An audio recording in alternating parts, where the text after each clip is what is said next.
ഒരു മാസം എന്നെ ആമസോൺ ഇട്ട് വലിപ്പിക്കുന്നത്. അറൗണ്ട് 20ഓളം കോൾ ഞാൻ അവർക്ക് വിളിച്ചു. ഓരോ വട്ടം വിളിക്കുമ്പോഴും സെയിം മിസ്റ്റേക്ക് സെയിം സാധനം പറഞ്ഞു ഓരോരുത്തരും പറഞ്ഞ് മനസ്സിൽ മടുത്ത് കഴിച്ച് ഞാൻ സ്റ്റേഷനിൽ കംപ്ലൈന്റ് കൊടുക്കാൻ പോകണം, അല്ലെങ്കിൽ കൺസ്യൂമർ കോർട്ടിൽ കംപ്ലൈന്റ് കൊടുക്കാൻ പോകണം. ഇന്ന് എനിക്ക് എന്തെങ്കിലും ഒന്ന് അറിയണം. സോ എന്താണ് പ്രശ്നം എന്നുള്ളതൊക്കെ ഞാൻ പറഞ്ഞുതരാം.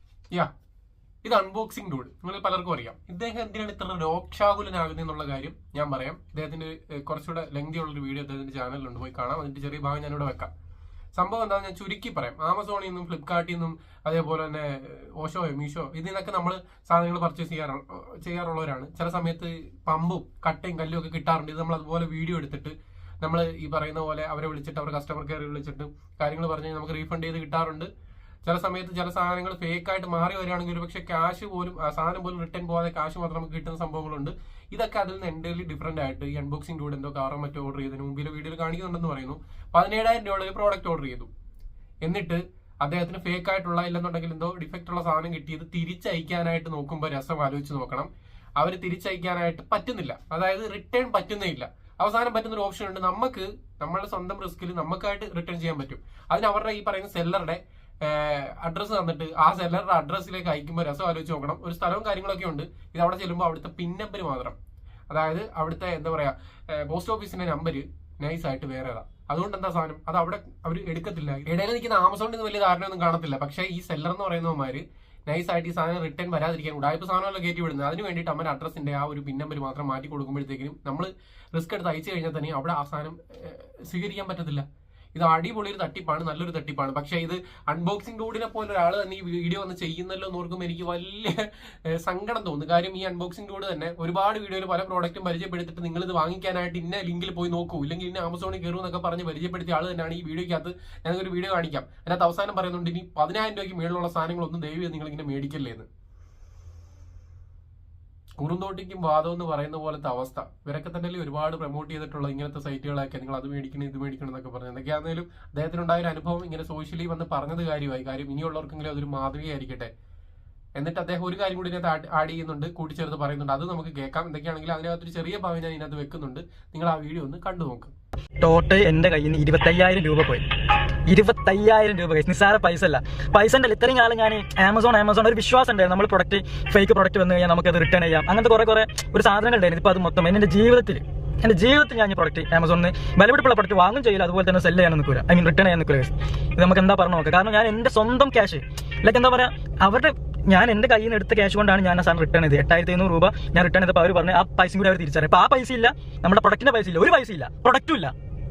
ഞാൻ ഇന്നലെ വരെ വിളിച്ചപ്പോൾ അവർ പറയുകയാണെങ്കിൽ എന്താ പറയാ ഇവർക്കൊന്നും ചെയ്യാൻ കഴിയില്ല, സീരിയസ്ലി ഒന്നും ചെയ്യാൻ കഴിയില്ല, പ്രൊഡക്റ്റ് ഡെലിവർ ആയാലുള്ളൂ. അങ്ങനെയാണെങ്കിൽ അവർ എന്ത് ചെയ്യണം, ഡെലിവർ ആവാനുള്ള അഡ്രസ് തരണം. ഇതുമില്ല, തെറ്റിച്ച് അഡ്രസ് തന്നിട്ട് എന്നോട് ഏതൊരു സ്ഥലത്തേക്ക് അയച്ചിട്ട് ഇമ്മ ഡയലോഗ് നിങ്ങളിപ്പോൾ എന്താ പറയുന്നത്, ആ പ്രൊഡക്റ്റ് രണ്ടാമത് റിട്ടേൺ വന്നിട്ട് ഞാൻ വീണ്ടും സെൻഡ് ചെയ്യാനാണോ, എന്റെ ക്യാഷ് ചിലവാക്കിയിട്ട്? ഇതാണോ നിങ്ങളുടെ ഒരു ഉത്തരവാദിത്തം പറഞ്ഞു? വീണ്ടും ഞാൻ ക്യാഷ് ചിലവാക്കണോ? അതാണോ? ഇപ്പൊ ടോട്ടൽ 25,000 രൂപ പോയി. ഇനി വീണ്ടും ഞാൻ 9,000 10,000 രൂപ റിട്ടേൺ ചെയ്യാൻ പറഞ്ഞു. അത് ഫേക്ക് ആയിട്ടുള്ള അഡ്രസ്സിലേക്ക്. എനിക്ക് ഒരു 8,700 രൂപ അത്ര വലിയൊരു ബിഗ് ഡീൽ. പക്ഷേ എന്തിനാണ് ഇവരായിട്ട് കോൺടാക്ട് ചെയ്ത് വീഡിയോ ചെയ്യുന്നത് വെച്ചാൽ, ഇപ്പൊ നോർമലി ഒരു കുട്ടിക്ക് അവരുടെ മക്കൾക്ക് വേണ്ടി പ്രൊഡക്റ്റ് ഓർഡർ ചെയ്ത്, ഇപ്പൊ ഈ വണ്ടി ഓർഡർ ചെയ്ത്, ഈ കാർ ഓർഡർ ചെയ്തിട്ട് ഇത് ഡെലിവർ ചെയ്ത് ഇപ്പം മിസ്റ്റേക്ക് ആണ് പറഞ്ഞപ്പോൾ അവരത് എന്ത് ചെയ്ത് റിട്ടേൺ ആക്കി. നമ്മൾ റിട്ടേൺ കണ്ടിട്ട് ഉള്ളതുകൊണ്ടാണല്ലോ ഇങ്ങനത്തെ പ്രൊഡക്റ്റ് ഒക്കെ വിശ്വസിച്ച് വാങ്ങുന്നത്.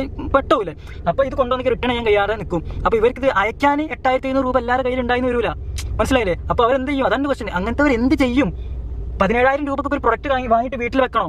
അത് ഡിഫക്റ്റീവ് ആയി കഴിഞ്ഞാൽ റിട്ടേൺ ചെയ്യാൻ കഴിയും. ഇത്രയും വലിയ ആമസോൺ കമ്പനി മാങ്ങാ തേങ്ങാനായിട്ട് മറ്റുള്ളവരെ പറ്റിക്കില്ല എന്ന് പറഞ്ഞിട്ട്, അപ്പം ഞാൻ എന്റെ കയ്യിൽ 8,500 രൂപ ഉള്ളത് കൊണ്ട് മാത്രമാണ് ഞാൻ റിട്ടേൺ ചെയ്തുകൊണ്ട് എനിക്ക് മനസ്സിലായത് ഒരു കാലത്തും എന്ത് ചെയ്താലും നടപടി ആവില്ലാന്ന്. ചിലർ ആയിരിക്കും പൈസ ഇല്ലാത്തതുകൊണ്ട് ഇത് റിട്ടേൺ ചെയ്യാൻ ക്യാഷ് ഇല്ലാത്തതുകൊണ്ടാണ് എനിക്കിത് റീഫണ്ട് കിട്ടാതെ വെച്ചാൽ ഫേക്ക് പ്രൊഡക്റ്റ് യൂസ് ചെയ്തിരിക്കും. അപ്പോൾ ഈ സാധാരണ ആൾക്കാർ ഇങ്ങനത്തെ വന്നാൽ പെട്ടുപോകും. അതുകൊണ്ട് തന്നെ ഇപ്പൊ നോർമലി ഉള്ള ആൾക്കാർ ഇങ്ങനെ ഒരു 10,000 രൂപക്ക് മുകളിലുള്ള സാധനങ്ങളൊക്കെ വാങ്ങാൻ ആഗ്രഹിക്കുന്നെങ്കിൽ ഓഫ്ലൈൻ പോയി വാങ്ങാം. ഇതിനകത്ത് അൺബോക്സിംഗിലൂടെ അവസാനം പറയുന്ന ഒരു കാര്യമുണ്ട്.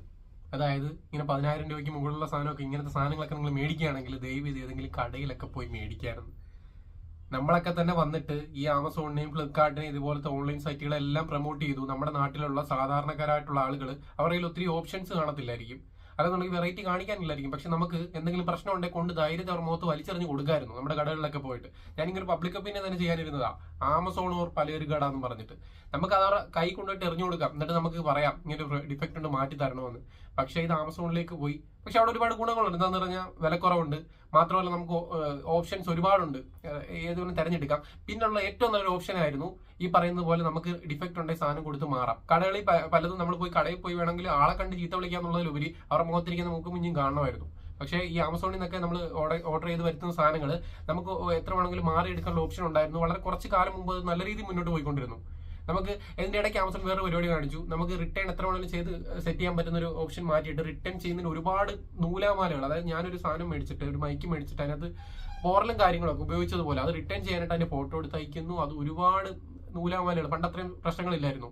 അത്രത്തോളം നൂലാമാലകൾ, അത്രത്തോളം നമ്മൾ സെക്യൂർ ആയിട്ട് അവരെ ബോധ്യപ്പെടുത്തി അയച്ചു കൊടുത്തിട്ട് പോലും ഇങ്ങനത്തെ ചെറ്റത്തരം ടു ഫാദർ പരിപാടിയൊക്കെ കാണിച്ചു കഴിഞ്ഞാൽ, അതായത് അവിടെ ചെല്ലുന്നു, അദ്ദേഹം സ്വന്തം കയ്യിൽ നിന്ന് 8,000 രൂപ മുടക്കി, അതായത് 25,000 രൂപയോളം കയ്യിൽ നിന്ന് പോയെന്ന് അൺബോക്സിംഗിലൂടെ പറയുന്നു. അയാൾക്ക് എത്ര കാശുള്ള ആളാണെങ്കിലും അതൊരു ചെറിയ തുകയല്ല.